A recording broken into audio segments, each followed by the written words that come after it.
ಮಂಗಳೂರಿನ ಕಟೀಲು ಶ್ರೀ ದುರ್ಗಾ ಪರಮೇಶ್ವರಿ ದೇವಸ್ಥಾನದಲ್ಲಿ ಜಾತ್ರಾ ಮಹೋತ್ಸವದ ಅಂಗವಾಗಿ ತೂಟೆದಾರ ಸೇವೆ ನಡೆಯಿತು. ಜಾತ್ರಾ ಮಹೋತ್ಸವದ ಕೊನೆಯ ದಿನವಾದ ಇಂದು ಬೆಳಗಿನ ಜಾವ ಅವಮೃತ ಸ್ಥಾನದ ಬಳಿಕ ತೂಟೆದಾರ ಸೇವೆ ನಡೆಸಲಾಯಿತು. ಕಟೀಲು ದೇವಿಗೆ ಬಲು ಇಷ್ಟವಾದ ಈ ತೂಟೆದಾರ ಸೇವೆಯನ್ನ ದುಷ್ಟಶಕ್ತಿಗಳನ್ನ ಸಂಹರಿಸಿದ ಶ್ರೀ ದೇವಿಯನ್ನ ಸಂತೃಪ್ತಿಪಡಿಸಲು ಈ ಬೆಂಕಿಯಾಟವನ್ನು ನಡೆಸಲಾಗುತ್ತೆ ಎನ್ನುವ ಐತಿಹ್ಯವಿದೆ. ಸ್ಥಳೀಯ 2 ಗ್ರಾಮಗಳಾದ ಅತ್ತೂರು ಹಾಗೂ ಕೊಡೆತ್ತೂರು ಗ್ರಾಮದ ಗ್ರಾಮಸ್ಥರು ವೃತ್ತನಿಷ್ಠೆಯಿಂದ ಬೆಂಕಿಯಾಟ ನಡೆಸಿಕೊಡ್ತಾರೆ. ದೇವಿಯ ಅವಭೃತ ಸ್ಥಾನದ ಬಳಿಕ ಎಲ್ಲರೂ ನಂದಿನಿ ನದಿಯಲ್ಲಿ ಸ್ನಾನ ಮಾಡಿ ದೇವಿಯ ಪ್ರಸಾದ ಹಚ್ಚಿ ದೇವಸ್ಥಾನದ ಎದುರು ಈ ತೂಟೆದಾರ ಸೇವೆ ನಡೆಸ್ತಾರೆ. ಈ ವೇಳೆ 2 ಗ್ರಾಮದವರು ಬೆಂಕಿ ಹಿಡಿದು ಹೊಡೆದಾಡ್ತಾರೆ. ಹೊಡೆದಾಟದಲ್ಲಿ ಯಾರು ಹಿಂದೆ ಸರಿಯುತ್ತಾರೆಯೋ ಅವರು ಸೋತಂತೆ. ಆಟದಲ್ಲಿ ಗಲಾಟೆ ಅತಿರೇಕಕ್ಕೆ ಹೋದರೂ ಕೂಡ ಅದನ್ನು ನಿಯಂತ್ರಿಸಲು ಹಿರಿಯರ ತಂಡವು ಸ್ಥಳದಲ್ಲಿ ಹಾಜರಿರುತ್ತಾರೆ. ಈ ಆಟವನ್ನ ನೋಡುವುದಕ್ಕೆ ಸಾವಿರಾರು ಸಂಖ್ಯೆಯಲ್ಲಿ ಭಕ್ತರು ಸೇರ್ತಾರೆ.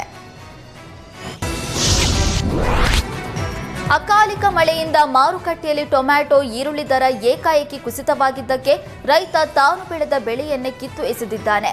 ಬೆಲೆ ಕುಸಿತದಿಂದ ಬಳ್ಳಾರಿಯಲ್ಲಿ ರೈತರು ಸಂಕಷ್ಟಕ್ಕೀಡಾಗಿದ್ದಾರೆ. ಬಳ್ಳಾರಿಯಲ್ಲಿ ರೈತ ನಾಗರಾಜ್ 3 ಎಕರೆ ಟೊಮ್ಯಾಟೊ ಬೆಳೆಯನ್ನ ನಾಶ ಮಾಡಿದ್ದಾರೆ. ಬೆಳೆಯನ್ನ ಕಟಾವು ಮಾಡದೆ ಬೆಳೆಯನ್ನ ಸಂಪೂರ್ಣವಾಗಿ ಕಿತ್ತೆಸೆದಿದ್ದಾರೆ. ಟೊಮ್ಯಾಟೊಗೆ 10 ರೂಪಾಯಿಗೆ 3 ಕೆಜಿಗೆ ಕೇಳ್ತಾ ಇದ್ದಾರೆ. ಹೀಗಾದ್ರೆ ಕಟಾವು ಮಾಡಿದ ಕೂಲಿ ಕೂಡ ಕೊಡೋದಕ್ಕೆ ಸಾಧ್ಯವಿಲ್ಲ ಅಂತ ರೈತರು ಅಳಲು ತೋಡ್ಕೊಂಡಿದ್ದಾರೆ. ಮತ್ತೊಂದು ಕಡೆ ಹೂವಿನ ಹಡಗಲಿಯಲ್ಲಿ ರೈತನೊಬ್ಬ ಈರುಳ್ಳಿ ಬೆಳೆಯನ್ನ ಜಾನುವಾರುಗಳಿಗೆ ಮೇಯೋದಕ್ಕೆ ಬಿಟ್ಟಿದ್ದಾರೆ. ಬೀಜ, ಗೊಬ್ಬರ, ಕೀಟನಾಶ, ಕೂಲಿಗೆ ಖರ್ಚು ಮಾಡಿದ ಹಣವೂ ಕೂಡ ವಾಪಸ್ ಬರೋದಿಲ್ಲ ಅಂತ ರೈತರು ಕಣ್ಣೀರು ಹಾಕಿದ್ದಾರೆ. ಸರ್ಕಾರ ರೈತರ ಸಂಕಷ್ಟಕ್ಕೆ ಸ್ಪಂದಿಸಬೇಕು, ನಷ್ಟ ಪರಿಹಾರ ನೀಡಬೇಕು ಅಂತ ಅನ್ನದಾತರು ಒತ್ತಾಯಿಸಿದ್ದಾರೆ. ಚಾಮರಾಜನಗರದಲ್ಲಿ ಕಾಡಾನೆಗಳ ಹಾವಳಿಗೆ ರೈತರು ಹೈರಾಣಾಗಿದ್ದಾರೆ.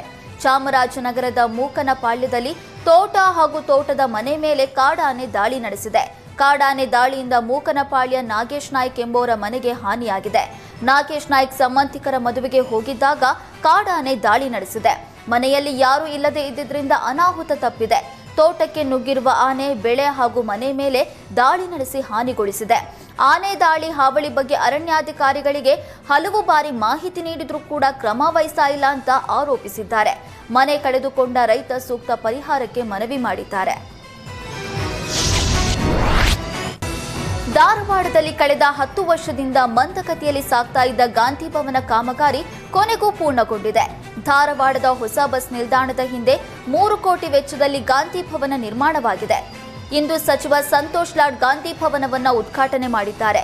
ಉದ್ಘಾಟನೆ ಕಾರ್ಯಕ್ರಮದಲ್ಲಿ ಸಚಿವರಿಗೆ ಶಾಸಕ NH ಕೋನಾರೆಡ್ಡಿ, ಜಿಲ್ಲಾಧಿಕಾರಿ ದಿವ್ಯಾ ಪ್ರಭು, ಎಡಿಸಿ ಗೀತಾ, ಎಸ್ಪಿ ಗೋಪಾಲ್ ಬ್ಯಾಕೋಡ ಸಾಥ್ ನೀಡಿದರು. ರಾಜ್ಯ ಸರ್ಕಾರದ ವಿರುದ್ಧ ಬೆಲೆ ಏರಿಕೆ ಖಂಡಿಸಿ ತುಮಕೂರಿನಲ್ಲಿ ಬಿಜೆಪಿ ಜೆಡಿಎಸ್ ಕಾರ್ಯಕರ್ತರು ಪ್ರತಿಭಟನೆ ನಡೆಸಿದರು. ರಾಜ್ಯ ಕಾಂಗ್ರೆಸ್ ಸರ್ಕಾರದ ಬೆಲೆ ಏರಿಕೆ ನೀತಿ ಖಂಡಿಸಿ ತುಮಕೂರಿನ ತುರುವೇಕೆರೆಯಲ್ಲಿ ಜೆಡಿಎಸ್ ಬಿಜೆಪಿ ಒಗ್ಗಟ್ಟು ಪ್ರದರ್ಶನ ಮಾಡಿದ್ದಾರೆ. ಜೆಡಿಎಸ್ ಶಾಸಕ MT ಕೃಷ್ಣಪ್ಪ ಹಾಗೂ ಬಿಜೆಪಿ ಮಾಜಿ ಶಾಸಕ ಮಸಾಲ ಜೈರಾಮ್ ನೇತೃತ್ವದಲ್ಲಿ ಪ್ರತಿಭಟನೆ ನಡೆಸಲಾಯಿತು. ತುರುವೇಕೆರೆ ಪಟ್ಟಣದ ದಬ್ಬೆಘಟ್ಟ ವೃತ್ತದಿಂದ ಪ್ರತಿಭಟನಾ ಮೆರವಣಿಗೆ ನಡೆಸಿ ಬಾಣಸಂದ್ರ ವೃತ್ತದಲ್ಲಿ ಸಮಾವೇಶ ನಡೆಸಿದ್ರು. ಪ್ರತಿಭಟನೆ ಬಳಿಕ ತಾಲೂಕು ಕಚೇರಿಗೆ ತೆರಳಿ ತಹಶೀಲ್ದಾರ್ಗೆ ಮನವಿ ಸಲ್ಲಿಸಿದ್ರು.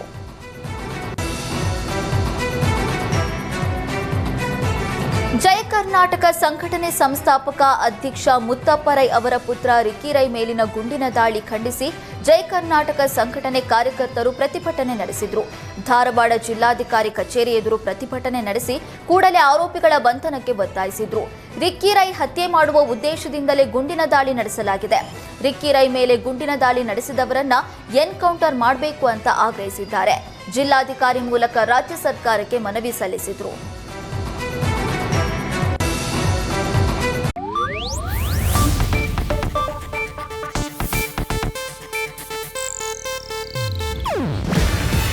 ಇದು ಏಷ್ಯಾನೆಟ್ ನ್ಯೂಸ್ ನೆಟ್ವರ್ಕ್ ಪ್ರಸ್ತುತಿ. ನೀವು ನೋಡ್ತಿದ್ದೀರಾ ಏಷ್ಯಾನೆಟ್ ಸುವರ್ಣ ನ್ಯೂಸ್.